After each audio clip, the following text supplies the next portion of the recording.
Yeah, boy, welcome to the stream. Hopefully, you guys are having a good day. If not, I'm going to put a smile on your face because we're going to be talking about some very interesting things. Will I create a cringe name for the V family? No.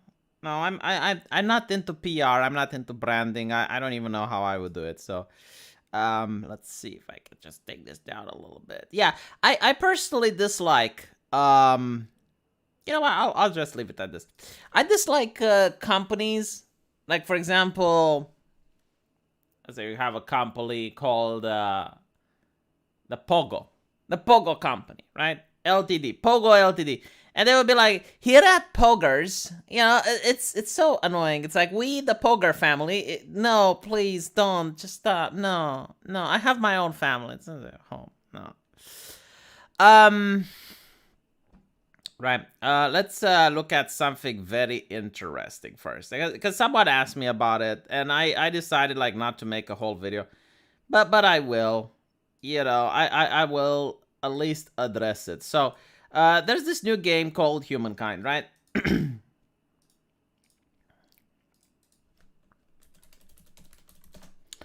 And this new game Humankind has a very interesting picture.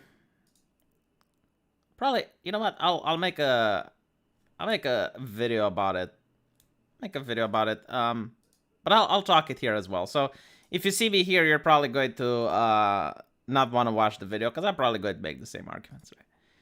So Humankind, yeah, it's a good game. I played it. I liked it. It's a great game. Very interesting. I think it's better than Civilization. If you like Civilization, you're going to love this one. It's pretty much the same company that made what is it? The Endless Universe, Endless Legends, Endless Dungeon. Yeah, it's that company. And they made the Civ game, and I have to say it's really great. Right? But a lot of people are pointing out that this picture is social justice. And they want me to talk about it, and I'll tell you this, okay? Yes, it is social justice, and I'll tell you why. But I don't think it's not cringe. Okay, like that is the first probably social justice picture that I see, which is not cringe. So it doesn't really make it bad. I mean, it's not immersive. I don't find this immersive at all. So when you look here at the front ground, it's like the gender roles are reversed. It's the scientist that's like scared. You know, it's like the man which looks scared and frightened, but like he's got his hand taken by the brave warrior woman, which is leading him into a place where he clearly doesn't want to go. And this looks like rape culture. Obviously, if the roles were reversed, if the woman was the scientist and the black guy was the warrior, then that would be a heteronormative cisgender picture, aka normal. But it's not, right? Now here's the thing that I want to say about social justice, which I find it bizarre. And if you're a connoisseur of social justice, maybe you can explain this to me, because this is something that I don't get. So you got this whole idea of like the strong, empowered woman. And the strong, empowered woman is never a mother that manages to raise 4 kids through a war zone. You know, it's like, it's never women that are being scientists or not using other aptitudes. No, it's a woman infused with toxic masculinity. This is what the strong, empowered woman is. It's like a woman that is very angry, very aggressive, beats up 5 guys. You know, it's very interesting take. But what I don't get is like, why the fetishization of warfare? Like, why do you think it's awesome to have women going to war? Do you know who goes to war? People who don't have any value, okay? Like the politicians, they don't go to war. The politicians are in a bunker. The president doesn't go to war. And even in medieval time, when you had like the king going to war, he was usually dressed in the best armor, which his kingdom could afford. And he was surrounded by some of the best warriors that his kingdom produced. The chance of the king dying in war was infinitely small. Like usually he would be either in the back, or if he was to charge, he would charge something that didn't pose that much of a threat to him, like some peasants or some shit like that. Usually like the king would come up when everyone was routing, or as I mentioned before, like he would charge against something that it was unlikely to hurt him. I mean, there is the legend of King Lionheart. Apparently, like his armor was like a pincushion. He looked like a fucking hedgehog. The Ottomans they thought that he's the devil. Like they thought that why? Because he got like the best plate armor. He was surrounded by his brave warriors, and it's like, well, you know, good luck penetrating that. He knew he couldn't. Like they couldn't penetrate his armor, so you know. I don't know. Like a lot of people say it's brave. I don't know if it's brave. Like if you have the upper hand and you manage to, you know, it's pretty much like as brave as I guess like driving a tank in a third world nation. You know, like there was this Marine talking about how he was in a tank in Afghanistan, and at some point, like a member, I believe, of the Taliban, you know, they fired a rocket launcher at the tank, and inside the tank, he felt like a little bit bloop.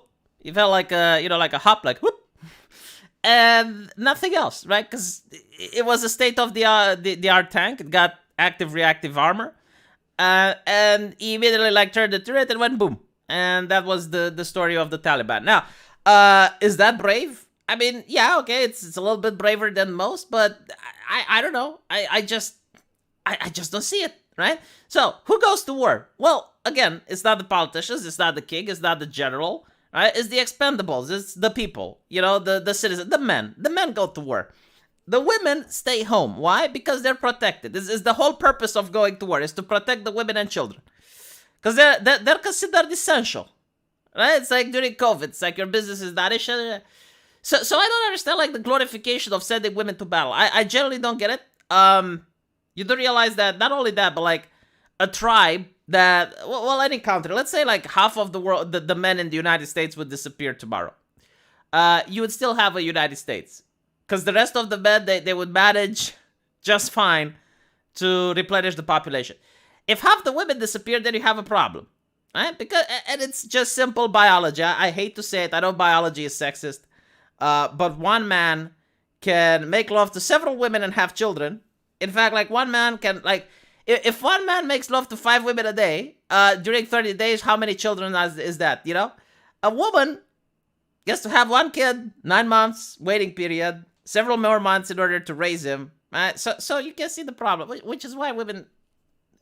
Another reason why women were protected. Not to mention, like, if you look at Afghanistan now, a lot of women who, you know, were in the military, there's articles saying it's like they're afraid of getting killed and raped, right? So another reason to keep them away from war.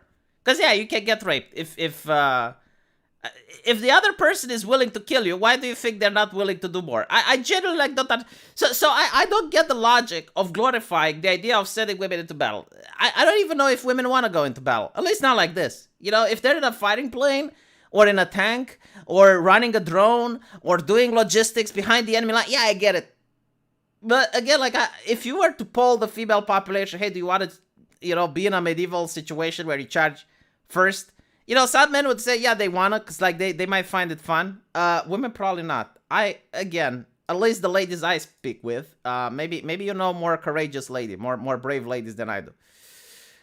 So yeah, that's my point. Several months to raise a kid, 18 years at least. No, because then you can put like once you stop giving him biddy, like once he doesn't need to suckle, you can put it in a kindergarten, you know, a caring home, like the communists used to say it. The state can raise the kid after that. You don't need to do it. Right? You done your job. Anyway, yeah. Purpose of war is to enrich the powerful. And by the way, like this is not just like the complaint that I have about this picture and like women being glorified in war. I don't understand like why American media glorifies war. Period. It's sickening, to be honest. I don't like it. The best video game that I found, which actually doesn't glorify war, there's actually 2 video games. Hold on. There's 2 video games that do it right. Iron Harvest is a really good game that makes an example in the campaign why war is horrible. You get to, and by the way, you get to play as a woman in that game, but she's out there looking for her brother, and it's not cringe, right?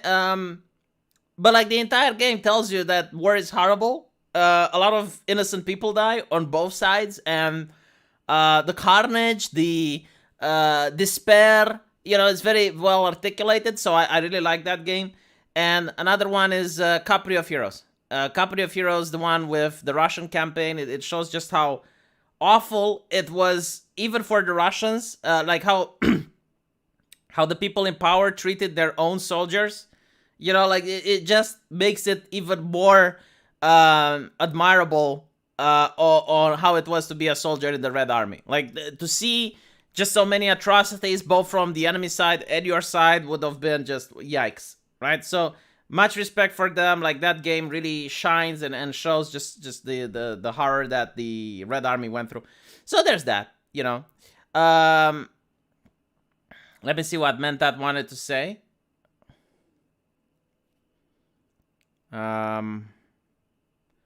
Mentat gave me a super chat, but I just don't see it. I'm scrolling up. The only thing that Mentat said... Oh, no, never mind. I see it now.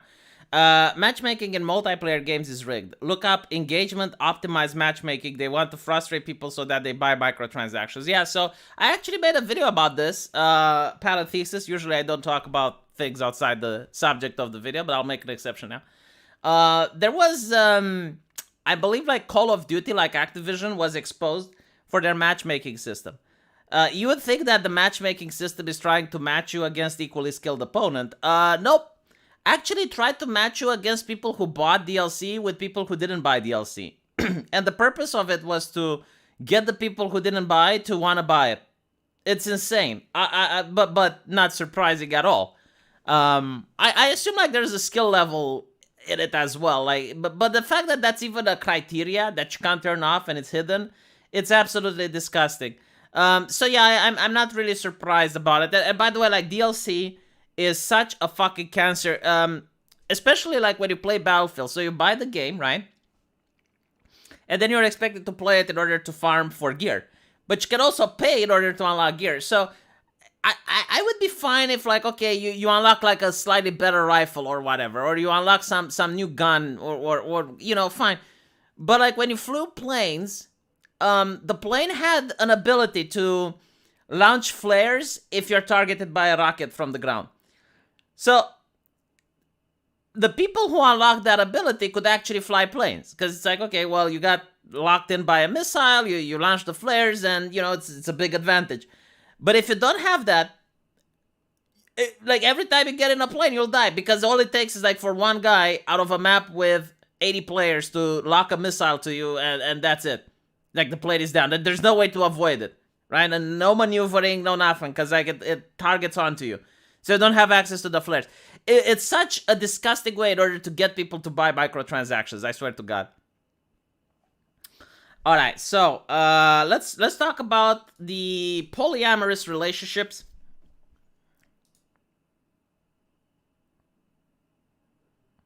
But before that, I just want to show you the most epic thing that I have seen. Like this, in my opinion, should be made into a painting. So these people are trying to get into the airport, and you have the U.S. forces here, and one of the guys is asking, "Hey, get my toddler up." Look at this. This is so epic.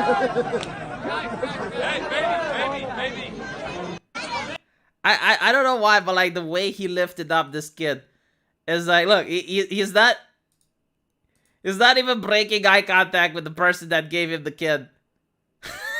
Like the way he's like, it's kind of like a superhero, you know. But I'm curious, like, okay, so what are they going to do with the kid now? Right? Like they want, like, hey, you know, help the kid out. Okay, so the American is like picking the kid up.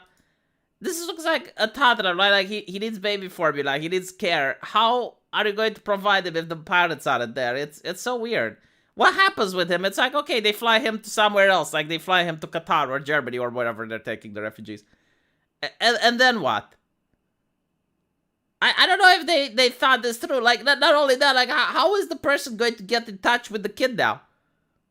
How are they going to, you know, find out where the kid is? And like, my God, like, this is a really disturbing sight the more you think about it. Like, I would get it if there was like, if Eren Yeager started the rumbling and someone did that, okay, fine, that makes sense. But like in this situation, I'm a little bit curious. Assign it to an orphanage after it reached to the United States. Yeah, can you imagine the type of life you would have? Like, people in orphanages, first of all, like, not only are they vulnerable and they risk being abused by the people in the orphanages. I mean, it depends on the country you're in, but if you're in the UK, then yikes. Let me put it like that. But like, once you're 18, they kick you out, and it's like, well, yeah, I mean, I don't know which one is more likely to be safer. But still. Maybe there is family on the other side. Yeah, okay, like maybe that's the case. It's like, hey, send him to such and such, but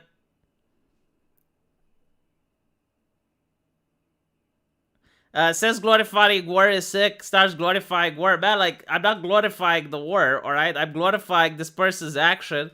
Like, you can glorify certain acts in the war. Like, for example, this, which is a humanitarian thing. It's like, this person, alright, tried to rescue a toddler.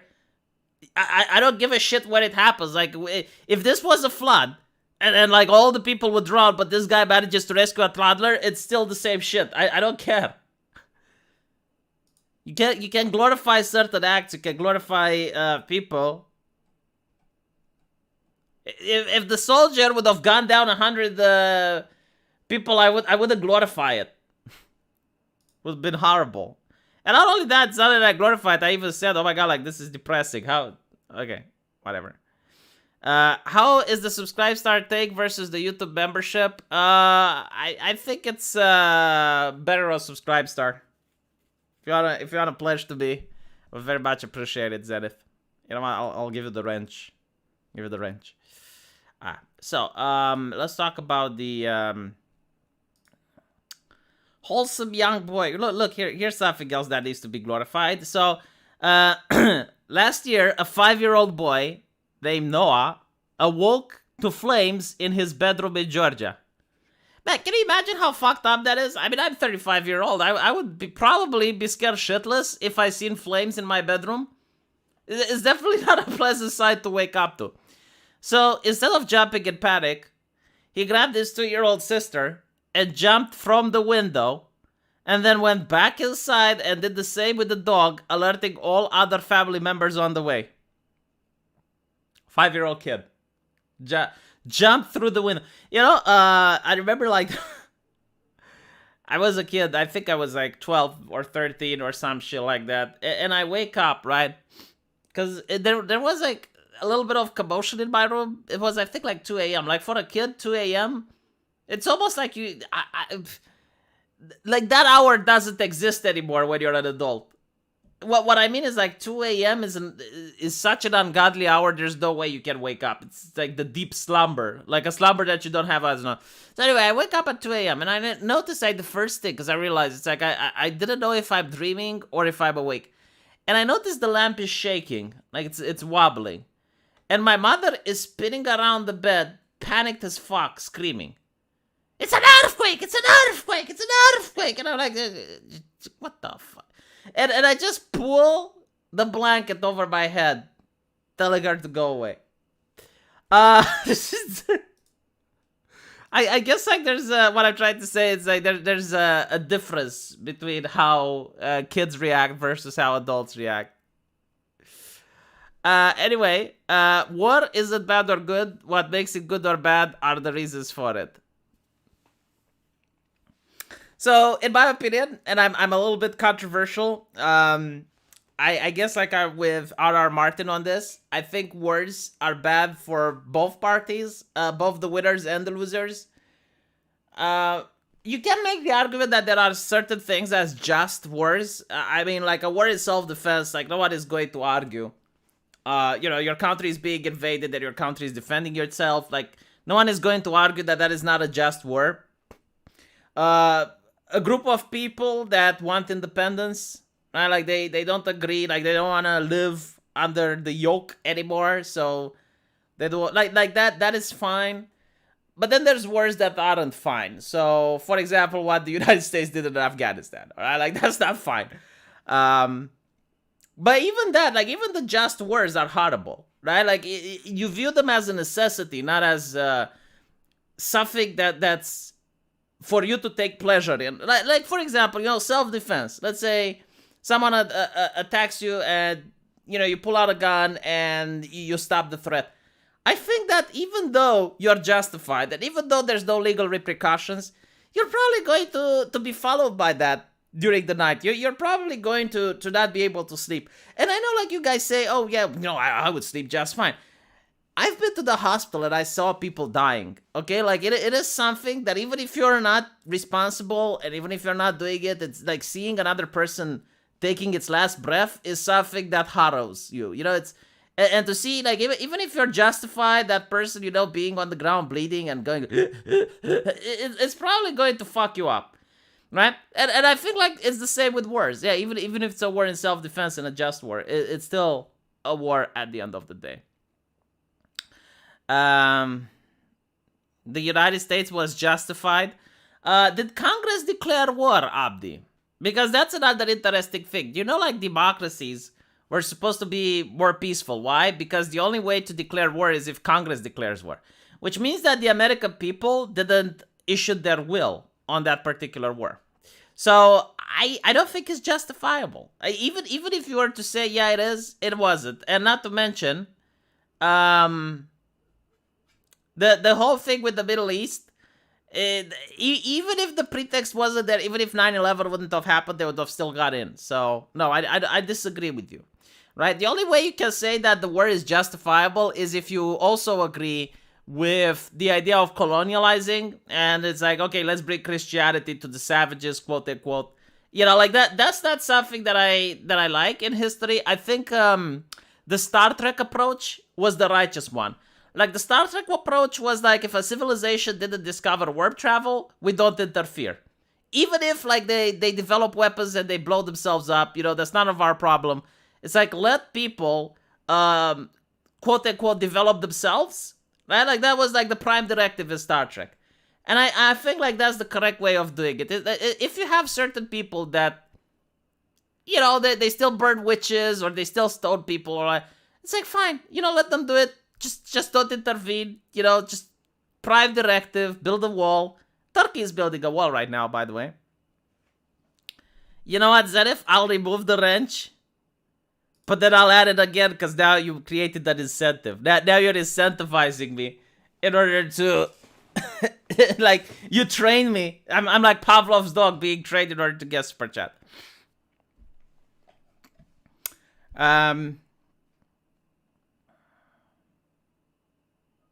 Yeah, it did. It was under the authorization of force. Let me look at it. Maybe I'm wrong. So, did Senate agree with war on Afghanistan?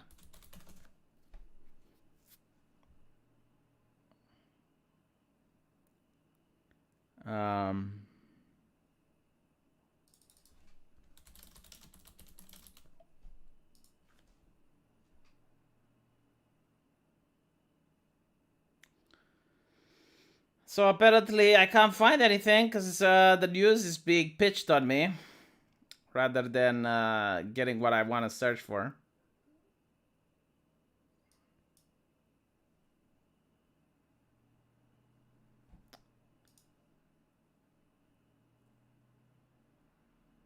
Okay, let me know. Like I can't find it on Gulag. Americans, was there a formal declaration of war against Afghanistan? Like, did the Senate vote on it? Where the senators going, it's like, yep, let's declare war. I think we in the West are not used to war or death anymore. In places with constant fighting and dying, it isn't a big deal unless you're losing.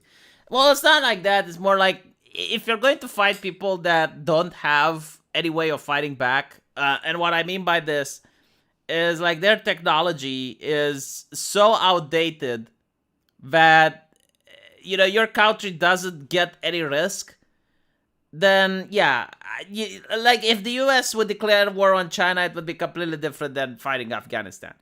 But what I want to say about America losing, quote unquote, like, the United States doesn't try to conquer land. If the United States wanted to conquer land, it would probably conquer Canada and Mexico by now. What the United States wants to do is, like, they go in a place, like Afghanistan, for example, and they try to nation build. Now, that's the official reason. I generally think that the official reason is to money launder to defense contractors. Defense contractors need the taxpayer dollar, and the only way they can get it if there's a war. So that's my opinion on why the United States goes to these places.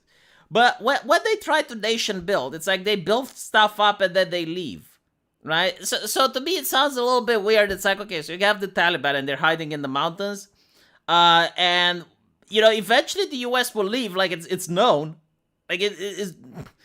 This was already said from the start, right? Like it's not that they're trying to annex Afghanistan, right?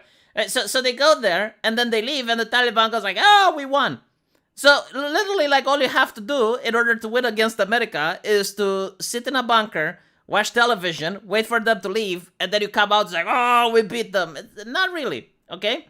Now the thing with the government that the United States, like the puppet government, and like the U.S. military that they created, the National Afghanistan Army or whatnot, it doesn't seem like they legitimately wanted what the U.S. was bringing, so that's why they didn't fight back.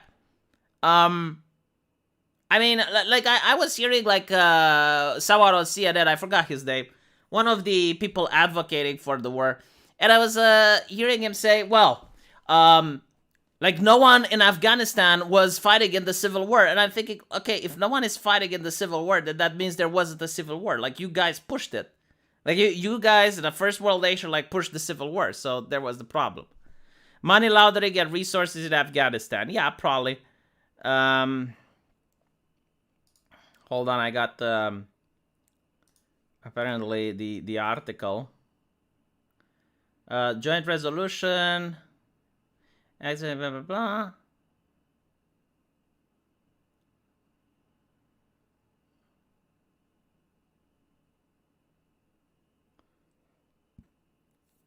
Alright, my bad. I didn't know. Okay, so it was a formal one. I take it back then. I stand corrected. War should always be a conquest, otherwise what is the point? No, I disagree. Like, for example, let's say North Korea would invade South Korea. The objective of the war wouldn't be to conquer North Korea, it would be just to push North Korea back to the demilitarized zone. Sometimes like war can be about defending an ally. It can also be, for example, about in the case of Afghanistan, I guess it was to catch Bin Laden, right? So it really depends. It's not always about conquest, especially like if it's a nation that is very difficult to keep, because you have like the territory in Afghanistan is very good for guerrilla warfare. Like the entire nation is designed for that. So yeah, like why would you want to keep it? Like you just, this is how most empires around the world ended up crumbling, because it becomes way too expensive to maintain all of the parts in the empire. It's why the Roman Empire even split into two, right? Even before having problems, it became the Eastern Roman Empire and the Western Roman Empire. It's because it was too large. And it becomes a problem with logistics. It becomes a problem with keeping all the territories. The side fighting to gain more will always win over the side fighting to keeping what it has. Not really. I mean, Romania, for example, did a good job at keeping what it has. It's, you know, like there is this thing which a lot of Romanians don't know, and I said it before. We had one of our voivodes, Stefan the Great, and Stefan the Great realized that there are the Corvin forests, and the Corvin forest, Pădurea Corvini, was a great strategic place to hold the Russians in check. So if the Russians wanted to go and attack his country, he had to go to that forest. But the problem is that the forest belonged to Hungary. So Stefan the Great goes through Hungary, starts BTFOing. Eventually, even like the Hungarian knights are defecting to his side. We actually have an entire city called Hush, which stands for the Hussars, right? And eventually, like, the Hungarian king freaks out. It's like, what the fuck do you want? What do you want? Like, you don't want Hungary. You can't keep it, right? Like, the idea is that eventually, like, the people will rise up and it's going to cost you money. And it's like, well, I just want that forest. And it's like, okay.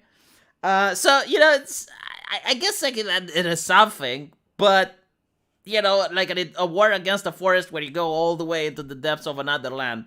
And if you wanted, like, he could have had more, but greed doesn't really make a good nation, I guess. You're not really playing a strategy game like Civilization, where it's like paint the map red or some shit like that. Democrats campaigned against war in Afghanistan and Iraq for 15 plus years. Me and the other Republicans got tired of it because rising debt and no real results.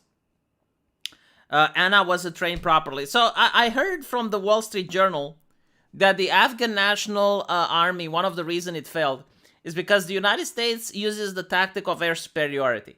So, which is absolutely like the best tactic to use. Don't get me wrong. It's like you control the air, and the ground forces just provide support.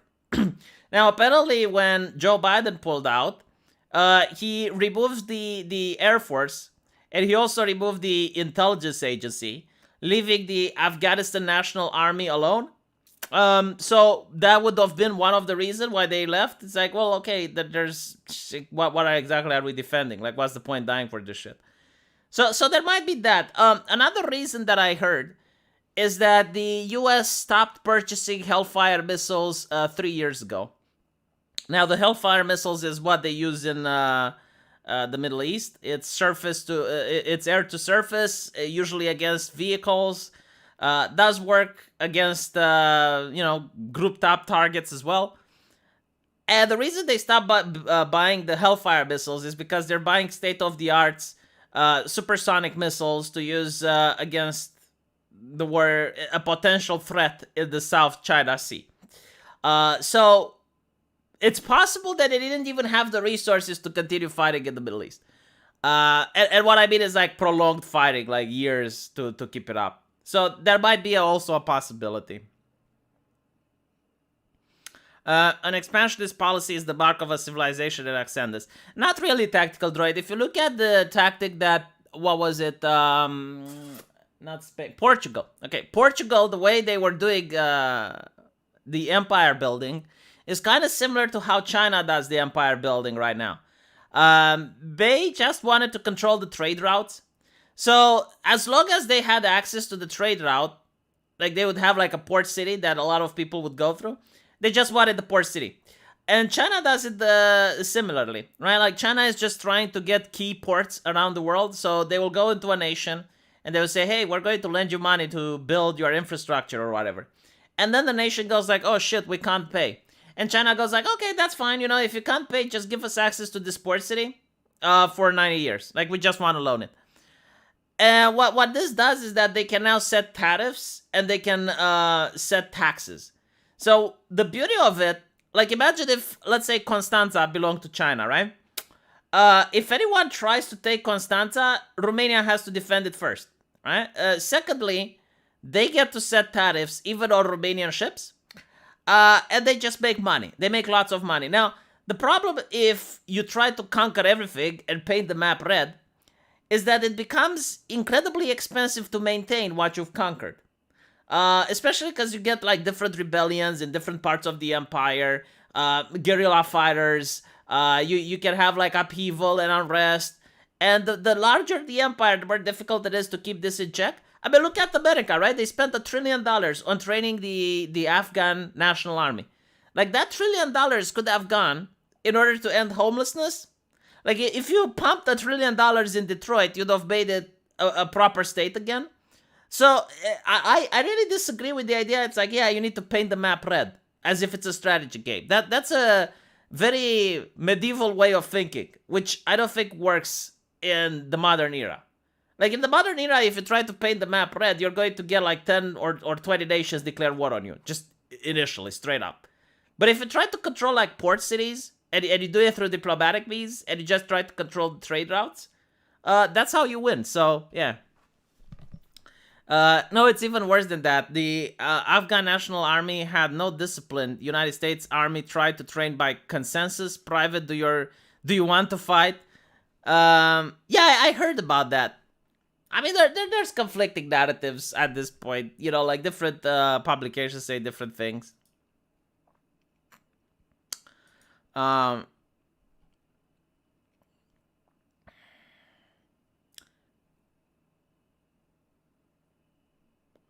that's still expansionism. Yeah, well, I guess it's expansionism, but it's not like really the type of expansionism you would say, where you just conquer a place. Like for example, if let's say there's a port owned by.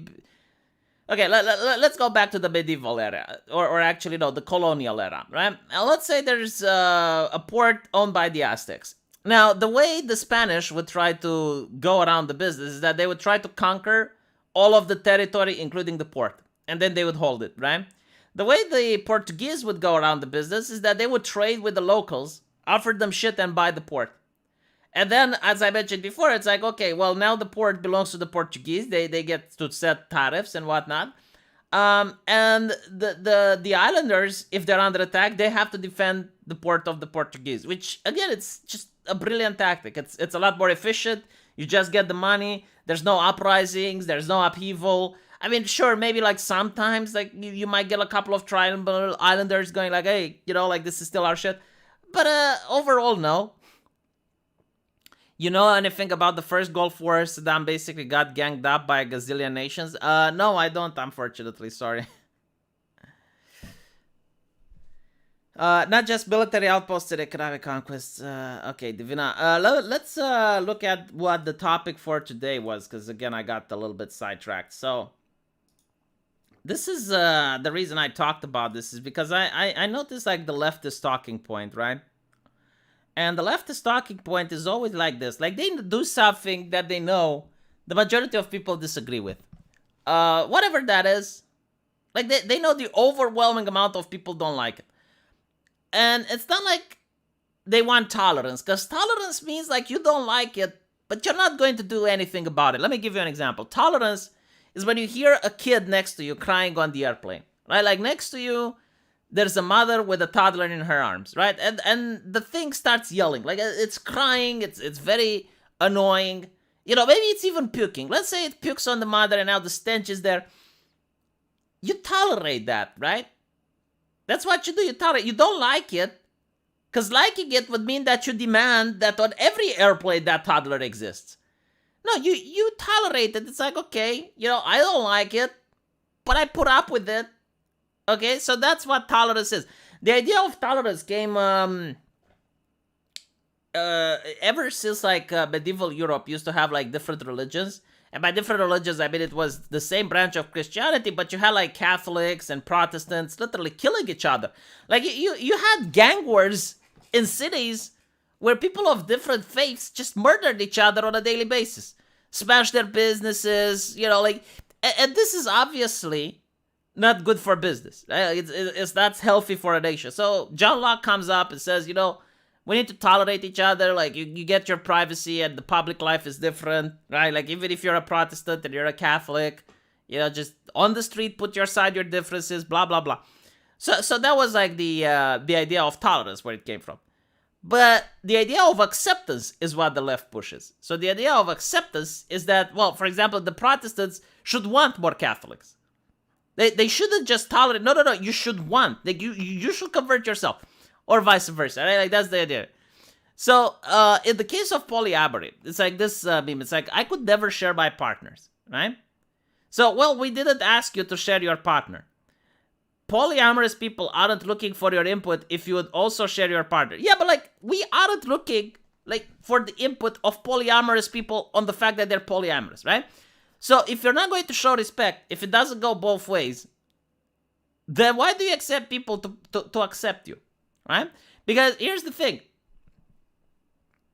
In the minds of a leftist, it's okay for a polyamorous person to say, I hate straight relationships, relationships between two people, or oh my god, like a person that just marries one person for life is so old-fashioned and so oppressive, blah blah blah, right? It's fine for them to say it. You can't say it about them. You can't say, like, I think polyamorous relationships are wrong. You're not allowed to say that.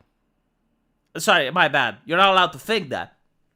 No, sorry, my bad. You aren't allowed to have an unconscious bias about that.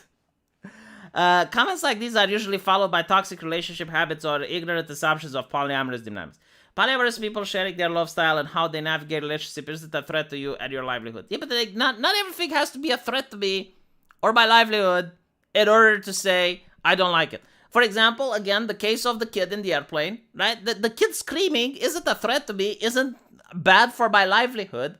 But I'm pretty sure like every person in that situation, except maybe like a very small minority, would say, yeah, I wouldn't like next to me in an airplane to have like a mother with a toddler in her arm that's puking and is screaming, right? But at the same time, you would say, yeah, but like you're not going to do anything about it if that happens, right? And you're like, okay. So what the fuck is the problem then? Like, why do you genuinely want to literally have like everyone... like, it's not enough to have people leave you alone, but you now want to control the speech. Like, you want people to say, yeah, what you're doing is absolutely amazing, or to get people to be quiet in fear. It's like you're not allowed to criticize it in any way, shape, or form.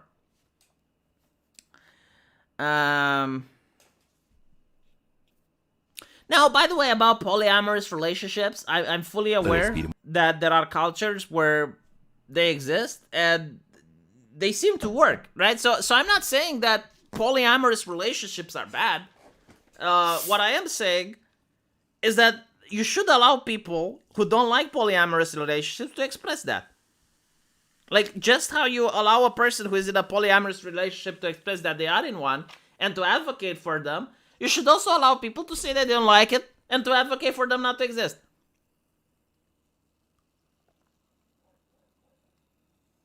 So, Islam, for example, has polyamorous relationships, right? And they work. Like, you can't say they're not working. Now, I don't know about any culture that has things like this.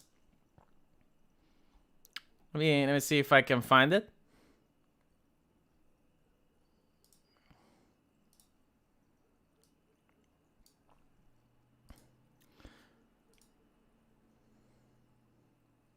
Right? I don't know of any culture that has this. Now, maybe it's a good way to live. I don't know. I've never met anyone that lives like this. I mean, maybe it's a way that there's less abuse than in heterosexual relationships. There's less jealousy. There's, that they're having like a great and fantastic life together. Maybe there's that. I don't know. But I do know that if someone doesn't like it, I don't think they should be silenced. And by the way, I need to also express the fact that in Islam, the idea of a polyamorous relationship isn't what the left thinks it is. Like, for example, in Islam, it's a sin to have sex with two wives at the same time, from my understanding. Like, it's haram. I don't know how many people do it. But yeah, I mean, if you're going to have like 3 wives, you only have sex with one of them at a time. Like, you don't have sex with all 3, unless maybe you're the Sultan, or even the Sultan. I don't know. I need to see if Suleiman the Magnificent had sex with multiple wives at the same time.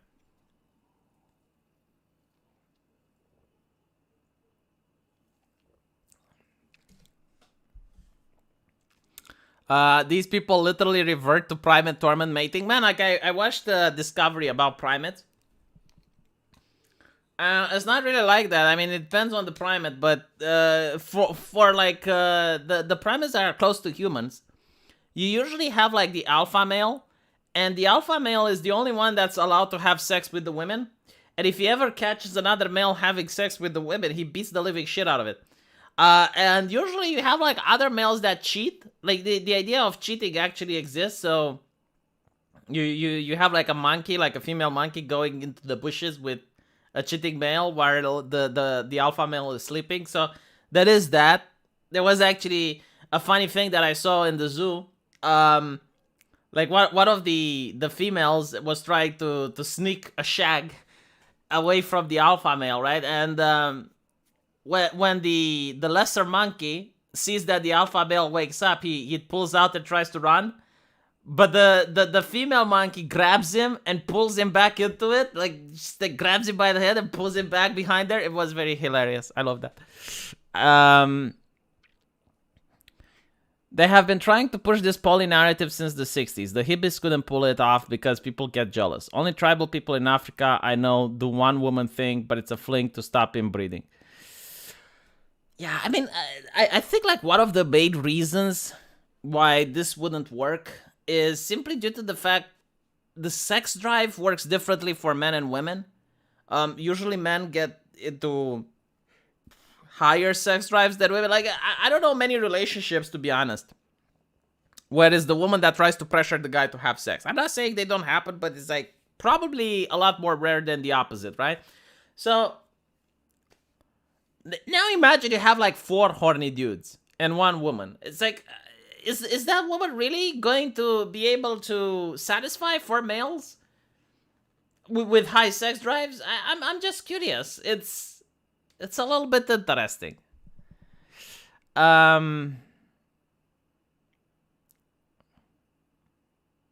What if the beta males that develop masochistic tendencies?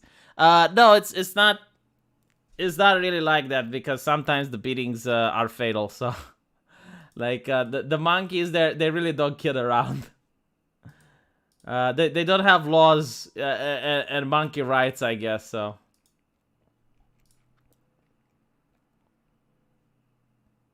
Okay, let's talk about something else, which again I found to be incredibly scary. So, Facebook is coming up with the idea of like having VR for meetings, you know, and they're trying to pitch this to corporations to install like the Facebook Oculus bullshit. And I'm thinking like, man, there's this guy which only recently talks about how his Facebook account got suspended.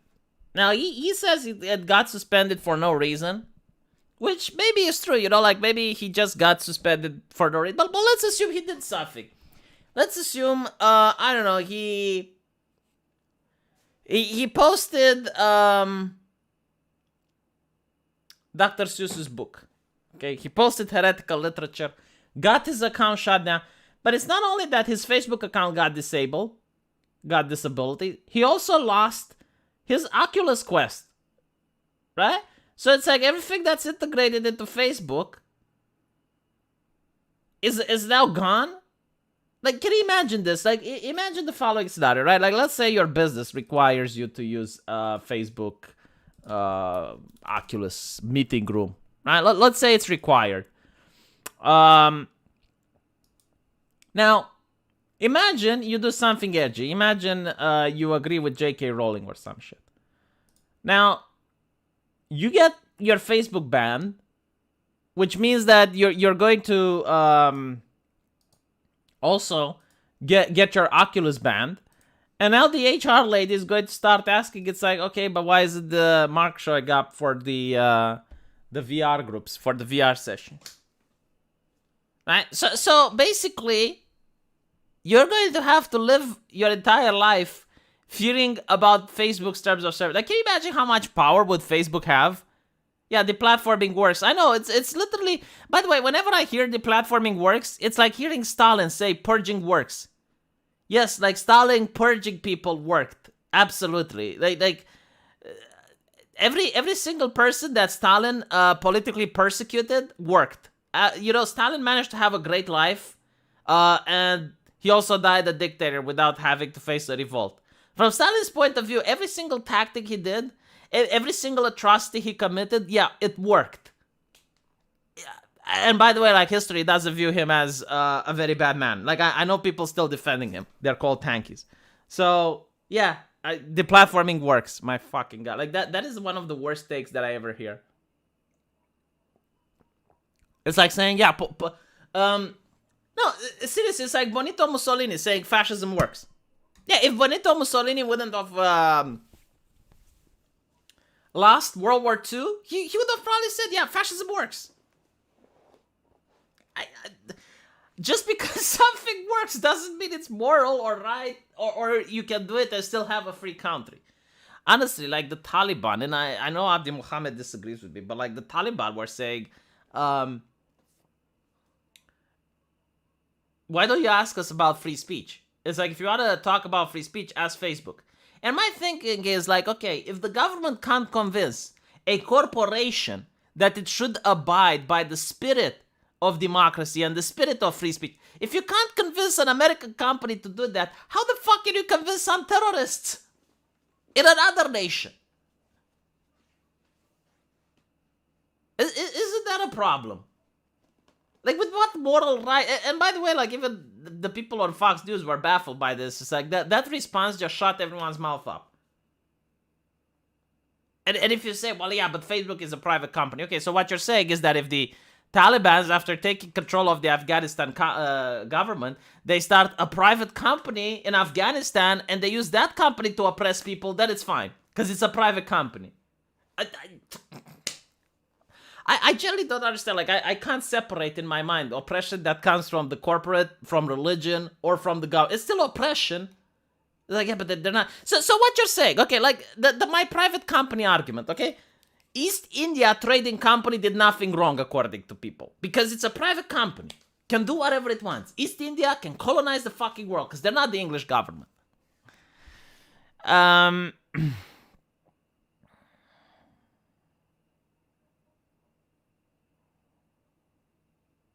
He died in his vomit and piss. Abdi Muhammad, do you know how many people die in their vomit and piss? I mean, yeah, it happens to a lot of old people. Death is not pretty. Not a lot of people just die with a smile on their face. He died from old fucking age, Abdi Muhammad. You know, it's what more do you want? He lived as a dictator for his entire life. And yes, eventually, he died from old age. It happens. It happens to everyone. But by his timeline, his age was pretty much the life expectancy in Russia. So you can't really say that... I really hear a lot of people, it's like, yeah, but like Stalin died alone. It's like, yeah, do you know how many people die alone? I mean, come to Romania. A lot of younglings, they live for European Union, leaving their old family at home. And yeah, I mean... East India was owned by the government. Oh, no shit. And do you think Facebook, Twitter, and Big Tech don't have connections to the government? Do you think they don't have ties to the government? Do you think there's not a revolving door between that and the government? So no, but like, let's be clear. If East India would have been entirely independent and not owned by the government, you'd be happy with it. It would be like, no, it's fine, because it's a private company. So as long as there are no connections between the government and East India, then it would be fine.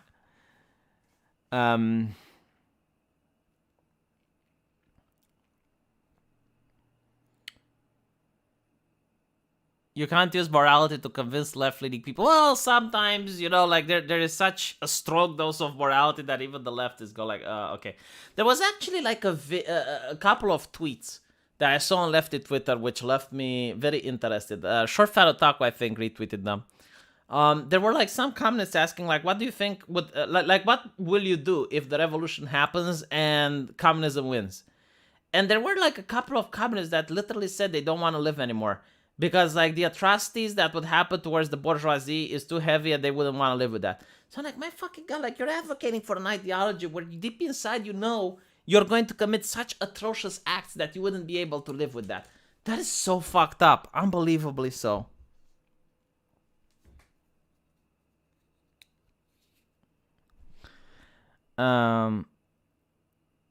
You can convince the left but use your feelings. Yeah. It's not only that, like, the thing with the left is, like, if you have like an actual left-leaning person that's your friend and is willing to listen and is not indoctrinated, you can actually use logic and eventually they'll come around. Like, the thing is, most individuals are open to logic. The only problem is that groups of people aren't. I think Thomas Sowell actually said that individuals are rational beings and insanity is the exception. With groups of people, however, insanity is the norm, and rationality is the exception. When does a private company become a country? That's actually a very interesting question, because I think you could have, like for example, let's say SpaceX or, you know, some private company would colonize the moon. If that private company would be able to, like, stake some territory on the moon, and they would say, okay, this is ours now. And they would have like a company board that decide what goes on their territory. And yeah, I mean, that would probably be like a private company that could be a government. What do you have to say about that, Abdi Muhammad? Like, I'm legitimately curious. Like, if SpaceX colonizes the moon, you know, like they use their own money and resources, and they, you know, create a dome where people can live and breathe, right? And they use all the resources there. Like, they supply the moon with water, they supply the moon with food. The people who go to the moon go there voluntarily, and once they're on the moon, they don't belong to any government because, you know, it's the moon. Um, like what exactly would that company be able to do that you would be fine with? Because technically, like they could even do human rights abuses because it's a private company, right? So if, for example, they would be like, okay, you don't want to work for us anymore, that's fine, you know, but we're not going to feed you and we're not going to provide you with a shuttle back home. Like, you wanted to come here, right? If you don't want to work, that's fine. You know, like, you don't have to work, but we're not feeding you. And we're not providing. And if you dare to destroy, you know, the company property, we're going to send our security to beat you up. So in this situation, Abdi Muhammad, would you think that my private company can do whatever it wants? And if not, why not? Yeah, the theocratic republic of SpaceX. No, but think about it. Like, if there was ever a colony on the moon, they would have to take me there by force. I would not go under any circumstance. Like, think about how helpless you would be. I mean, maybe on the moon you would still be able to send transmissions back on Earth, but imagine if you're on Mars. You're describing the movie Total Recall. I see. Amazing straw man. No, it's not a straw man. It's a hypothetical scenario, Abdi Muhammad. Like, I'm just trying to see how you would see the situation. So hypothetically, a private company would colonize the moon. And hypothetically, like, they would build a dome and provide people with food and water. And if someone refuses to work, they would say, okay, you cannot work. Like, we're not forcing you to work. We don't have slaves here. But we're not going to give you food, and we're not paying for a shuttle to you to get back home. So how would you view this situation, Abdi? Would this be okay, or would you view it as oppression? I love it, like, when the people immediately go like, straw man. How the fuck is a straw man? It's a scenario. Yeah, but no rights are violated, Abdi Muhammad. Like, literally no rights are violated. So the people who go to the moon, right, they would sign a contract and they would voluntarily go to the moon. So you're not violating anyone's rights. And traveling on a spaceship is a privilege. It's not a right. Okay, so if the company doesn't want to give you a ticket to travel back, tough shit. And if the company doesn't want to use its resources to feed you, also tough shit. You're free to cultivate your own thing on the moon, like get out of the dome and you know, you walk away if you want. Oh, there's no atmosphere. That's right. Oh, so what rights are violated, Abdi? Like, literally no right is being violated in the situation that I said.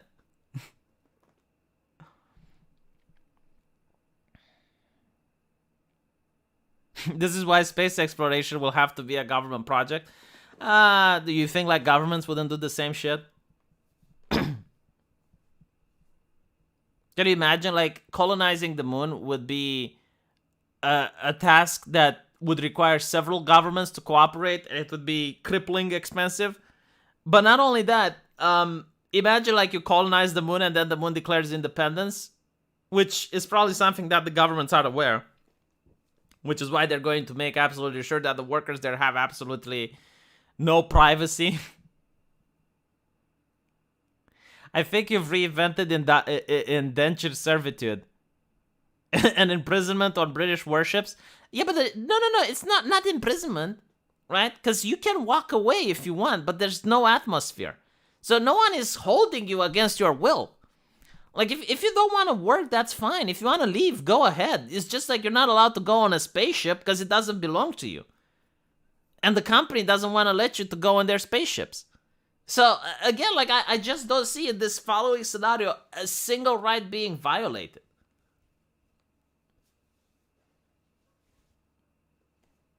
It will probably be like in StarCraft where they send all the idiots in the Necropolis sector because they're expendable. Yeah, I mean, that's what they did in the past with Australia and the United States. Like, they send the prisoners and the indentured servitudes. All it takes is one idiot to send a von Neumann probe into space, and machines will take over the entire universe. Don't give corporations war crime ideas. There is no war. There is no crime. Like, again, you commit absolutely no crime. No, it doesn't become a case of kidnapping. Because kidnapping means you're holding someone against their will, as I mentioned before. It's like if a company offers you a flight to the United States for free, and you agree to it, and then the company does like bans you from flying or whatever on their airplanes. It's not kidnapping. It's just you're not allowed to find another route.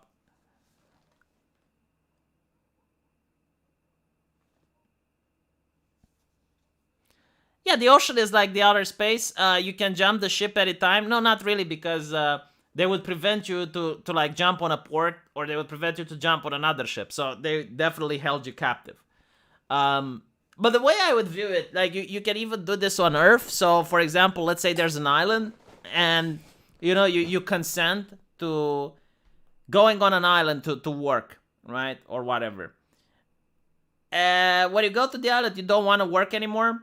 And the company that brought you there goes like, okay, well, if you're not going to work, that's fine. You're free to leave, but we're not taking you on our ships. That's not kidnapping. You would be violating a lot of labor laws. That's one thing, right? But you're not violating human rights, technically.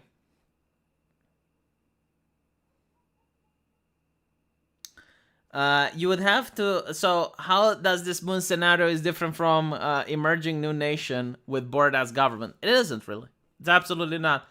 You'd have to terraform an entire planet before I agree to colonize the planet that way. I can at least live off land in the worst-case scenario. So, the problem with being a space traveler would be that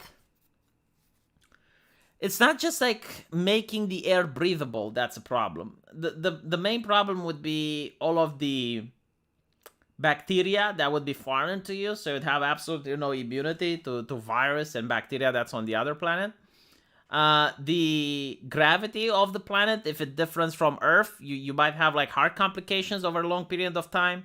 So even if you colonize the moon, the gravity of the moon is different. So we don't know how it would affect people if they lived on the moon for like 10 or 20 years. It's not the Vosh coconut allegory, Abdi. The Vosh coconut allegory is that two people land on an island. One person gets up and manages to take all the coconuts. And the second person, gets up later and there's no coconuts to pick. So the person with all the coconuts says, yeah, I'll give you coconuts if you suck my cock, right? Now, in Vosh's allegory, actually sucking the cock of the guy that did all the labor to pick all the coconuts, which are the only thing of value on that island, in my opinion, in my humble opinion, it's actually a fucking good deal. Like he's offering you a bargain. Like the only commodity on that entire island is the coconuts. And not only did he manage to pick them up and do the labor for you, he's now offering them for you for free. And a savvy business person would suck that coke 4 times a day, take the coconuts and plant them, and then he would have his own coconut trees. And after that, after he sucked so much coke, he would manage to build a spear. And he'd be, if you come next to my coconut trees, I'm going to defend it. Like, you don't step on snake. My kids are going to have access to the coconuts, and my kids aren't going to suck any cock, right? So, hypothetically, I got yourself out of the Vosh predicament. Now, I want to see you getting me out of the predicament from the scenario that I gave you.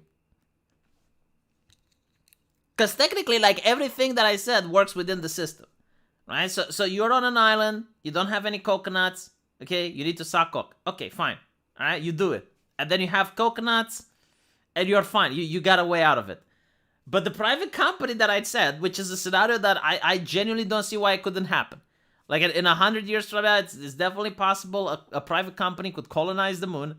And then they would say to the people that go there, if you don't work, we're not sending you back home. And the company would have no obligation to fly you back home. and no human rights would be violated. You can't point to a single human right violation. I would sign a contract to make sure that shit don't happen.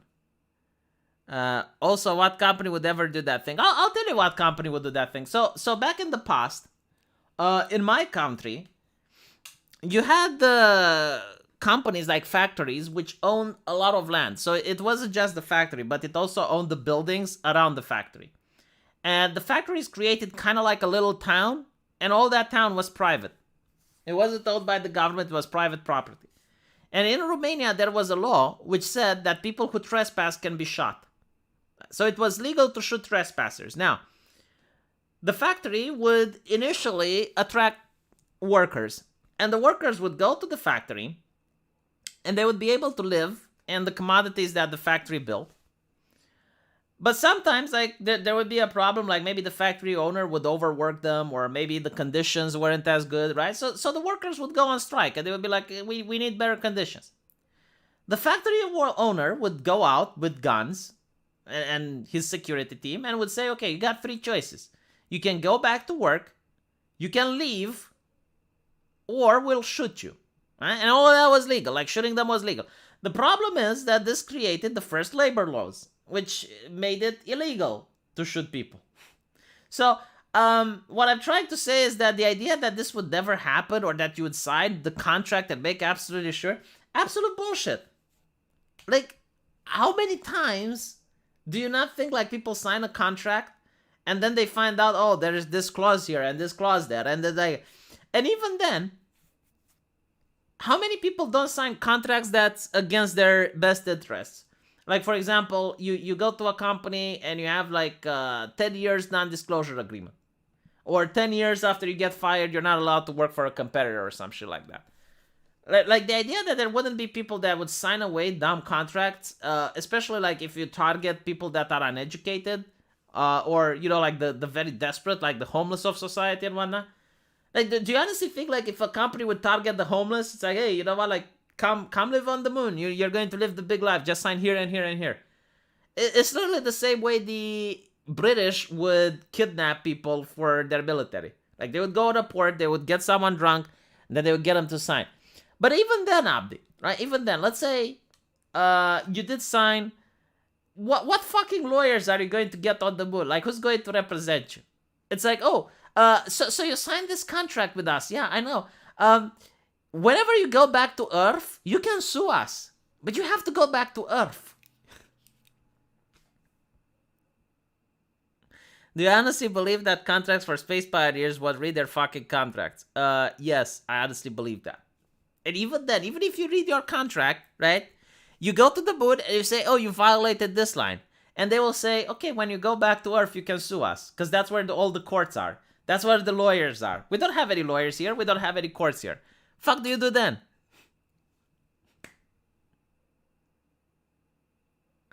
Oh, that's their own fault, not anyone else's. No one would ask the homeless? Are you crazy? Why do you think they wouldn't ask the homeless? If it's a country that literally, like if they're colonizing the moon and they're not getting any labor, why on earth would they ask the homeless?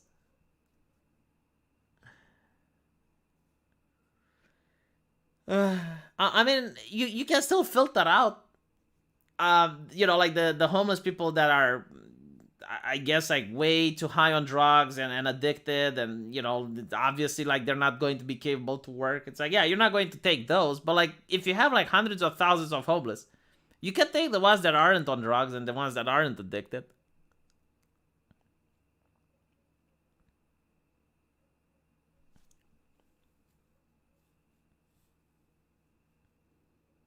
Yeah, exactly. The Romania. Yeah. So Abdi, you know, a perfect example. This happened in real life with the Romanians. So when the pandemic happened and the government shut down all the businesses, the only business that some people had the opportunity of going to was to go to Germany to pick asparagus, and this is like during the pandemic. So you have the people who signed the contract that they're going to go to Germany, they're going to receive a certain amount of money, and they're going to work for a certain amount of time. When they go to Germany, they can't select the people that they're going to work for because, hey, it's a pandemic, right? So you have to work for this particular company. So they didn't get to select their employees. The employer had a compound from which the people couldn't leave. They confiscated their passports and their IDs. And they renegotiated. It's like, yeah. You signed the contract that you're going to work for, I don't know, 500 euros. 100 euro costs you to sleep in my barrack. Like, that's the accommodation. 50 euros costs the food that we're going to blah, blah, blah. And eventually they got like 250 euros. Now, some of them didn't want to work. It's like, oh, you don't want to work? Well, we don't feed you. And some of them actually ran away, and it was like major news. It's like Romanians run away from the plantations, spreading COVID everywhere. They couldn't go back home because it was a pandemic. Planes weren't flying.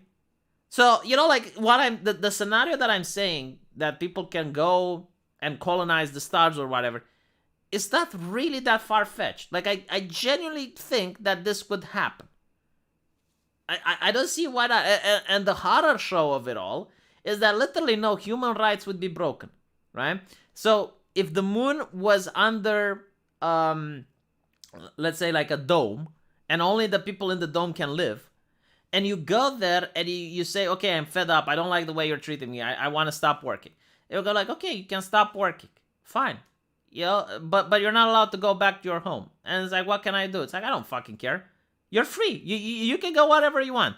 It's like, okay, I want to go back to Earth. It's like, sorry, but that's our, that's our spaceship. It's only for employees only. You don't want to work, so you're not an employee. So what do I do? Like, no one's holding you. Like, go out of the dome if you want. You build your own spaceship.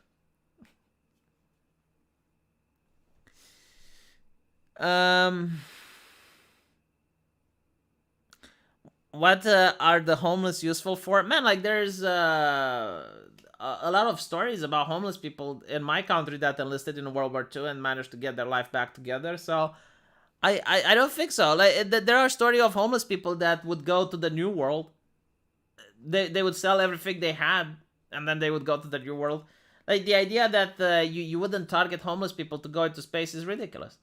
Especially if you're using them for cheap labor. Like the advantage of homeless people is that no one gives a shit about them. Right? So they're the easiest to exploit, unfortunately. The left does. When's the last time you heard the left care about homeless people? Companies would have a TOS like Twitter arbitrarily. Yeah, probably. But you wouldn't even care. It's like, okay, they break the contract that you had with them. Good. You need to go back to Earth to sue them. Did you see the 2009 movie Moon? A company uses the short-lived clones as illegal slave labor. When the clones runs out its 5-year-old contract, it enters a return to pod that kills it, and the next clone starts.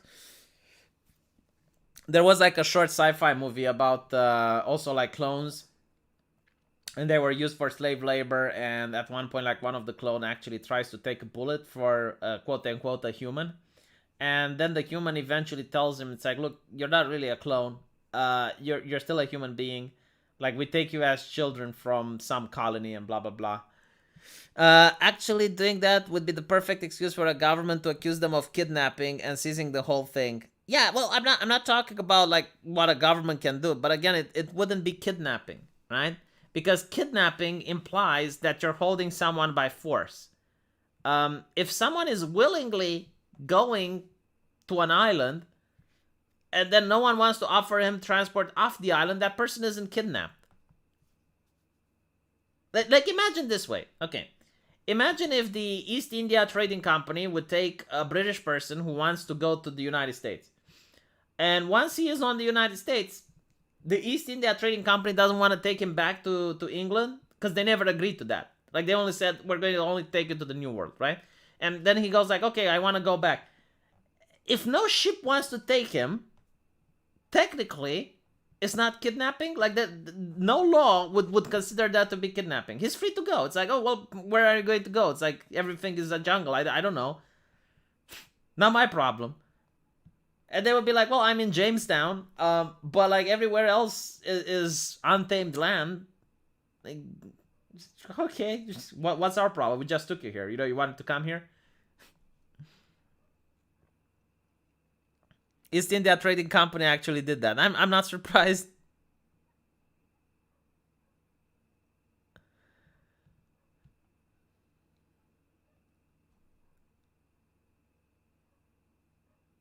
Legally, it wouldn't be kidnapping, but I think it could cause enough uproar. Okay, yeah, but like I understand that the government would eventually step in and they would make laws against that, right? No, but like Abdi is my private company, can do whatever it wants, and I wanted to just see if there is a scenario where he could realize, okay, well, yeah, like companies can be oppressive, just like as the governments. I love it. It's like a lot of people are telling Abdi that, hey, like this happened, like the East India Trading Company did that, or it's like, oh my god, like this actually happened in my country, or this happened here and this happened there, and Abdi's like, your view is retarded. It's like, it's not a view, Abdi. It's a scenario. It's a hypothetical. All right, and I'm just asking you, and you don't have a response because A, no human rights are being violated. And B, you know deep inside that I'm right. Like in this situation, you would need government regulations to prevent this from happening. Like you would need government oversight. You would need to have like people that come in to see that the workers are fine and that the company is forced to provide transportation back to Earth if a person doesn't want to stay there. Sure, you know, like the company may say, all right, we're going to transport you back to Earth, but you're going to have like a debt to us. So once you get back to Earth, like we're going to seize your assets and you're going to pay for the flight. You're going to pay for the fuel. Like that's fine. That's another conversation. But they would still be forced to allow the person to return.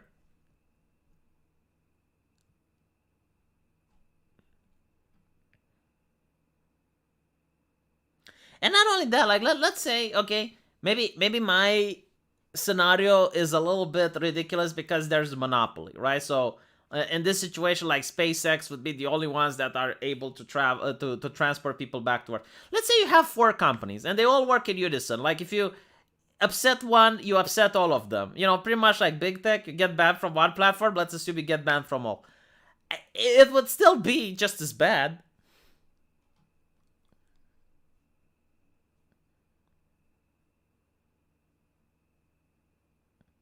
The government regulation is the contractual obligation. Yes, Abdi, but how will they enforce the contract if they're not on the fucking Earth?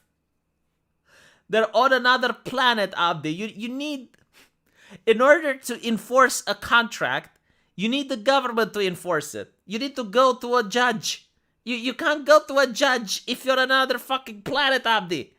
Fuck me.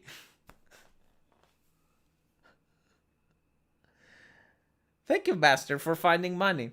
I really appreciate that.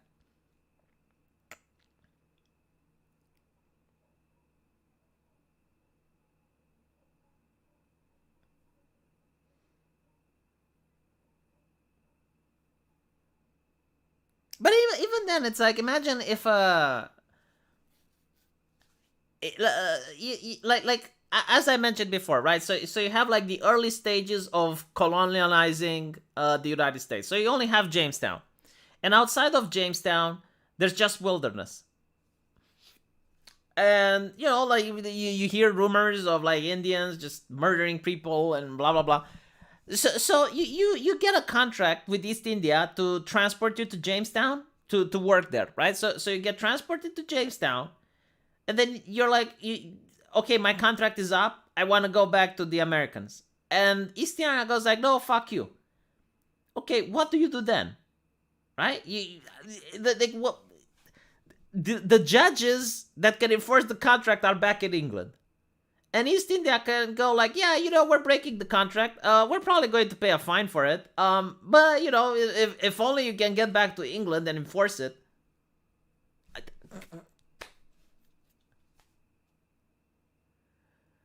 Your scenario is insane. Also, once again, people follow their fucking contracts. Okay, Abdi has a lot. Like, all right, let's see it this way. You know, is my scenario quote unquote insane? Let's see, Abdi. Try enforcing a contract from America in China. Literally what I'm trying to explain. But Abdi thinks this is insane. Yes, try enforcing a contract from America into Iran, Abdi. Like, just how much faith do you have in the corporate system is beyond me. Not to mention, I'm telling you how I would run SpaceX if I would colonize the moon.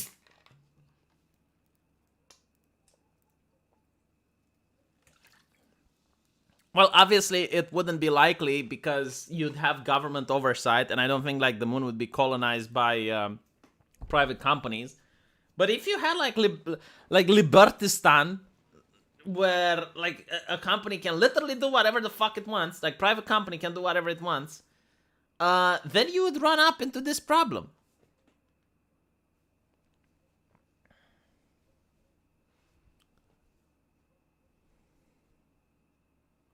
China do it with Africans for 10 years.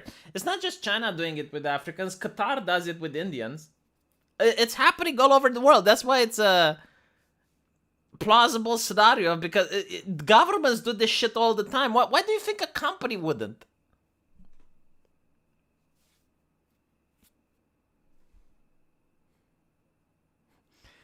Abdi is realizing the horror and despair. Swedes are known for trusting the government. No, but Abdi doesn't trust the government. Abdi trusts the company. And what I'm trying to say is that both companies and governments are made of people, human beings. Like, it doesn't really matter if you're in a government or in a company. It's still the same shit.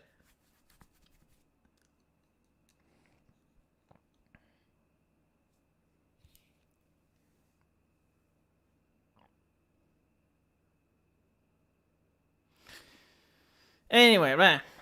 Enough dissing on Abdi. I'm sorry, Abdi. Sorry. You know, like, it's just like sometimes you need a little bit tough love. You need a little bit of reality. Yeah. Comparing my, you know what? Why Abdi really upset me here? You know why I take this personal? Because I crafted a very beautiful scenario. In fact, like, I crafted a really good RPG setting. Like, this would be a really cool RP if you know.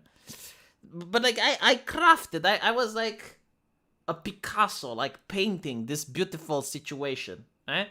And Abdi compares my masterpiece with Vosh's fart.